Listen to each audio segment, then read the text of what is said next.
ახლა უნდა ვისაუბროთ ყველაზე ბრწყვილად და ყველაზე რეიტინგულ მეგა შოუზე, ცეკვავე ვარსკვლავებზე, რომელიც შეიძლება ითქვას, რომ ჩვენი არხის ერთ-ერთი სავიზიტო ბარათია. უკვე მით უმეტეს მასში, როდესაც მე-14 სეზონზე ვსაუბრობთ, ეს უკვე ისტორია არ მახსენდება საერთოდ არც ერთ ტელესივრცეში 14 სეზონი ჰქონოდეს ერთ რომელიმე პროექტს და რა თქმა უნდა ესეთი რეიტინგით. ხო და ეს სწორედ იმ რეიტინგზე მეტყველებს და იმ მოთხოვნაზე, რაც ძალიან დიდია ჩვენი მაყურებლის მხრიდან, ყოველთვის ელოდება იმედის მაყურებელი ამ მართლაც ჯადოსნურ ზღაპარს, რომელსაც თავაზობს 2-3 თვის განმავლობაში ხოლმე პირდაპირ ეთერში, თუმცა ეს სეზონი ძალიან განსხვავებული იქნება ყველა სეზონისგან.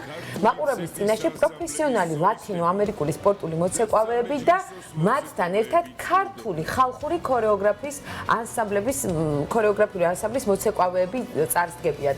ჩვენ მთელი წინაკვირის განმავლობაში ვაცნობთ სხვადასხვა ანსამბლის მოცეკვავეებს, ჩვენს მაყურებლებს იმისათვის, რომ რაღაცა წინასწარი განწყობა ყოფილიყო და შეიძლება ზოგიერთმა თავისი ფავორიტის კი შეარჩია, მიუხედავად იმისა, რომ თქვათ ჯერ არ გვინახავს მათი ცეკვა, მაგრამ მყავს უკვე და დღევანდელ დღესთან არის ეს დაკავშირებული და ვიტყვი. ხო? კარგი, მაშინ მოდი მოვიწვიოთ ახლა სტუდიაში ანსამბლ ერისიონის მოცეკვავეები გვანცა ლობჟანიძე და დავით გოგრიჭიანი. გთხოვთ, გვანცა დავით, მოგზანდით. ხო და რადგან ფავორიტები ვახსენეთ, მე ვიტყვი რომ დავითი ყოველთვის არის ჩემი ფავორიტი, მე მას ძალიან ვაფასებ. საიდან იცნობ შენ ცეკვავს? დიდი ხანია ეს ჩვენი მოცეკვავეა, ხო? არა, მე ვარ გულშემატკივარი განსაკუთრებით დავითის და საერთოდ ერისიონის ძალიან მიყვარს და ასე რომ ჩემი დამოკიდებულება თქვენ და მე საიდუმლო არ არის. ახლა კი ესტაფეტას რა თქმა უნდა ისე ვყავს. ერისიონი მთელი ერისიონის გულშემატკივარი მთელი საქართველოა და რადგან ერისიონზე ვსაუბრობთ, მეც ჩავერთვები მეორე სეზონში, იმ სეზონში როდესაც მე ვცეკვავდი, სხვათა შორის ქართულ ტურში ჩვენ გვასწავლიდნენ და შემფასებლებ, მოკლედ ყველაფერი იყო ერისიონი და ძალიან კარგად მახსენდება ჩემი სვანური კაცის პარტია, რომელიც ვიცეკვე. მოგესალმებით, დიდი მადლობა რომ მოხვედით. ჯერ დავიწყოთ ამ კითხვით, ორივესთან მექნება ბუნებრივია ეს კითხვა. თქვენი პირველი რეაქციები, როდესაც გაიგეთ, რომ თქვენ მიიღებთ მონაწილეობას. ვიცი რომ კასტინგები იყო, სხვა შერჩევა იყო, მაგრამ აგირჩიეს თქვენ. ალბათ ძალიან მოულოდნელი იყო თავდაპირველად. კი, საკმაოდ მოულოდნელი იყო. პირველ რიგში მოგესალმებით, მივესალმებით თქვენს მაყურებელს. ძალიან მოულოდნელი იყო.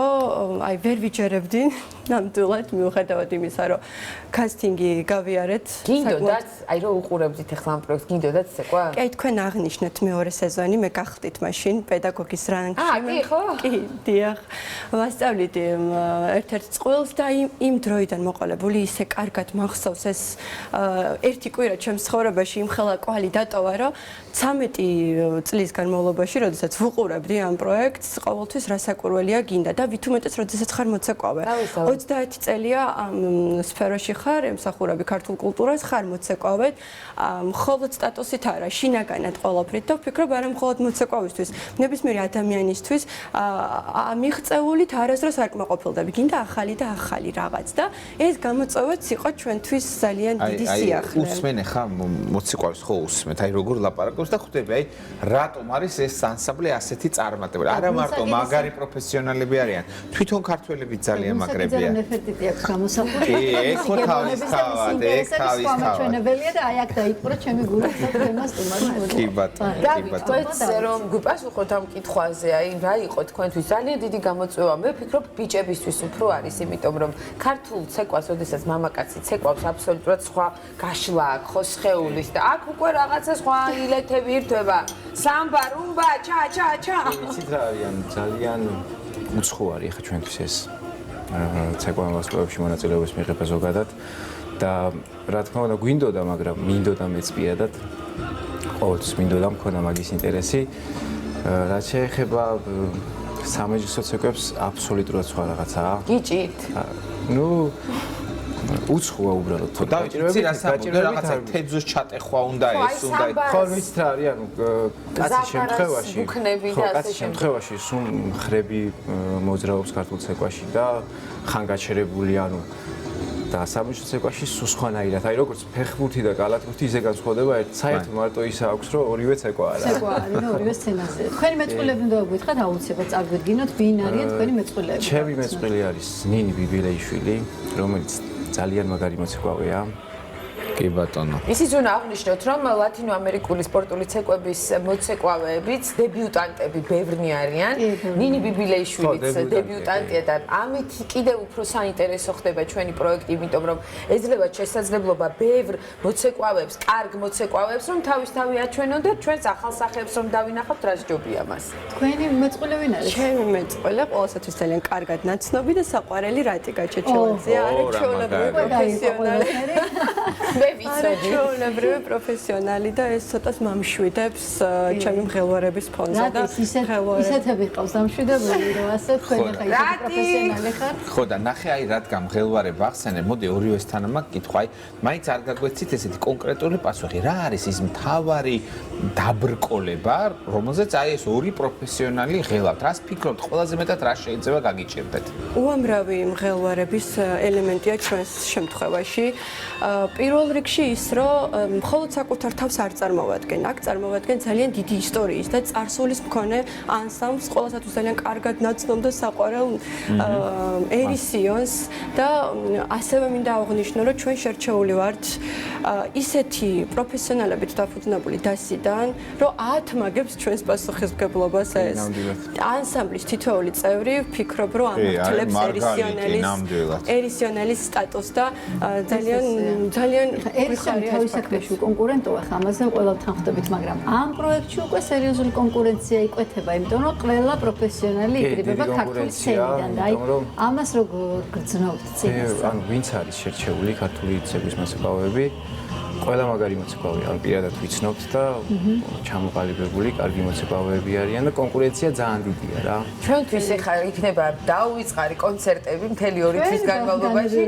ასე ვთქვათ, ჩვენ აქ ვენაღვლება კი არ მიყვარს ეს ფრაზა, მაგრამ ჩვენ ვისიამოვნებთ, ბუნებრივია თქვენც ისიამოვნებთ, თუმცა ღელვა და პასუხისმგებლობა დიდი იქნება და ხო, ანუ აი საზოგადოების ეს მიდგომაც ძალიან გვანერვიულებს და გვახელვებს, რომ მოითხოვს და მოელის საზოგადოება ჩვენგან რაღაცა განსაკუთრებულს და ბევრს. თუმცა ეხლა ეს ასეც ნუ მინერვიულებთ, იმიტომ რომ თქვენგან საზოგადოება მოელის, როდესაც ქართულ ცეკვას ცეკვავს.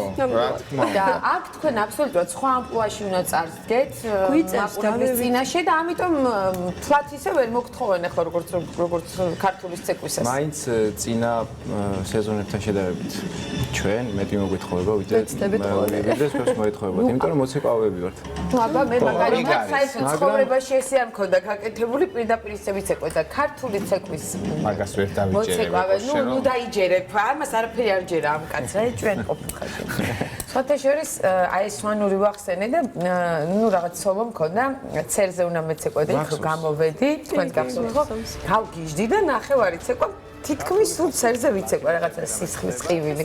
და შემდეგ გოგონები მეუბნებოდნენ, არ ვიცი მაქებდნენ თუ გულს მიკეთებდნენ თუ რა იყო, რომ ჩვენო, ანუ ერისიონის მოცეკვავი გოგონები, რომ ამდენს ცერზე ვერ ვიცეკვებდით მთელ ცეკვასო და პასუხებს პროფესიონალი, რომელიც ყოფილა თურმე შენი ერთ-ერთი მასწავლებელი კი, მაშინ. პირადად მე არ გასწავლიდით, თქვენ ბიჭი პედაგოგი გასწავლიდათ, იმიტომ რომ სვანური ჩვენთან ბიჭების შესრულებით სრულდება და კი, ნამდვილად ძალიან რთულია მთელი ცეკვა შეასრულოს. გოგონამ ვითუმეტეს ეკოსის სირთულეები არ არსებობს. ეკოსის შეუძლია სირთულეები გადალახოს. მოდი, რადგან სირთულეები ვახსენეთ, რომელ ცეკვას ისურვებდი? შენ გეცეკვა? აი თუ გაქ ამ ეხლა ქართულში ხო იცი, ყველა შენი ცეკვა ჩემთვის ფავორიტია, მაგრამ შენ რა გაქ ამ ლათინოამერიკულ ცეკვებში ფავორიტი, სადაც ფიქრობ, რომ აი ამას მე კარგად შევასრულებ. ანუ რაც მინახავს ფილმებიდან თვითონ მოცეკვავეების განცეკვაო ვარსკვლავებში ტანგო მომწონს ყველაზე მეტად. ტანგო ყველას მოსწონს რაღაცა ისეთი. გამოვარჩევდი, ანუ ტანგოს ვიცეკვებდი სიამოვნებით. ალბათ ვიცეკვებ კიდევაც. და რომ ცეკვას უყურებთ, აი ცოტა ისე შიშით არა, მაგრამ რაღაც გრძალვი და ცოტა შორიდან ხო სიფრთხილით. აი ყველა ცეკვას სიფრთხილით უყურებს, იმათე რო გითხრათ რა. სიფრთხილით და ცოტა ისე.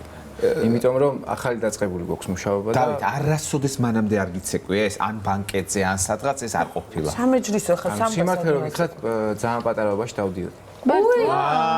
კაი რაღაცეები გაირკვა. მაგრამ ნუ ისეთი პატარა ვიყავი რომ არ მომყვა აქამდე.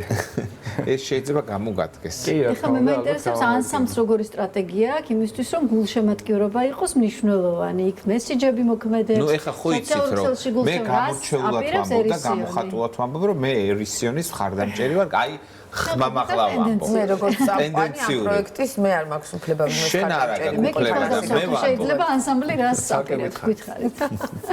ძალიან ვგრძნობთ მათ მხარდაჭერას და გვერდით დგომას. ყველა ძალიან ელოდება ჩვენს თითოეულ გამოსვლას და გულშემატკივრობენ.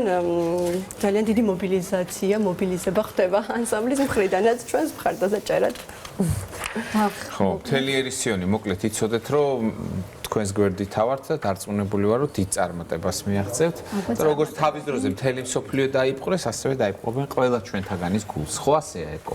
კი, დარწმუნებული ვარ და მართლაც ისე მე ძალიან ველოდები და ძალიან ვემზადები ამ 14 სეზონისთვის და სხვათა შორის ვიცი რომ ძალიან ბევრი ადამიანი უკვე მაყურებლებს გულისხმობ, რადგან აი როდესაც ქართული ცეკვა ირთვება და ჩვენი ზოგადად ფოლკლორი და ხალხური ამბები, ქართველებს სხვანაირი მობილიზება აქვს და ძალიან მიხარია რომ ეს ყველაფერი დაიწყება სწორედ ახალი წლის ღამეს.